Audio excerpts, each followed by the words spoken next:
नमस्ते, मी सुरेखा ज्ञानेश पवार तुम्हा सर्वांचं स्वागत करते।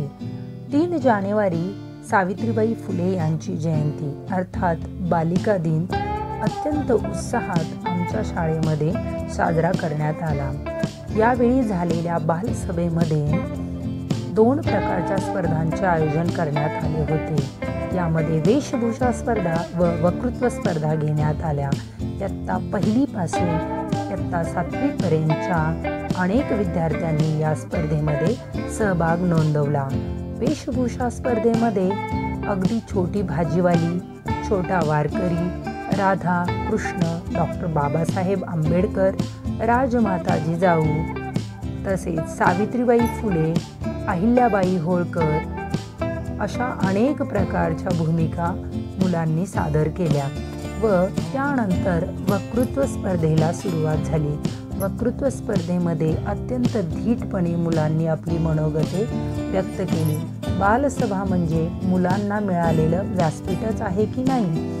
एकदा का या छोट्या व्यासपीठावर मुलांना बोलण्याची संधी मिळाली की पुढे जाऊन ते नक्कीच आपली मनोगतं निर्भयपणे व्यक्त करायला शिकतात। सर्वच मुलांनी खूप छान भाषणे केली।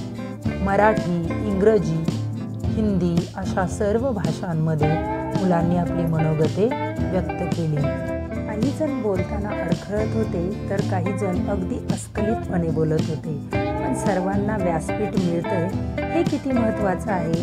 आपले विचार व्यक्त करण्यासाठी मुलांना बालसभा हे अत्यंत सुंदर असं व्यासपीठ आहे आणि मराठी शाळेमध्ये प्रत्येक बालसभेला मुलांना ही संधी मिळते। त्यामुळे मुलांमध्ये सभाधीटपणा वाढत जातो। आजच्या या स्पर्धांचे परीक्षक म्हणून माननीय श्रीमंत सर व खोपडे मॅडम यांनी काम पाहिले। त्यानंतर निकाल जाहीर करण्याच्या अगोदर श्रीमंत सरांनी मुलांना अत्यंत मोलाचे मार्गदर्शन केले। त्यांना झालेल्या चुका कशा प्रकारे दुरुस्त कराव्यात याविषयी त्यांनी सांगितले। त्यानंतर बक्षीस वितरणाचा कार्यक्रम घेण्यात आला। स्पर्धकांचे कौतुक करण्यात आले व त्यांना शाळेतर्फे बक्षीस देण्यात आले। अशा रीतीने आमच्या शाळेत बालिका दिन साजरा झाला। तुम्हाला कसा वाटला कमेंट्स करून नक्की कळवा। व्हिडिओ आवडल्यास लाईक करा व चॅनलला सबस्क्राईब जरूर करा। धन्यवाद।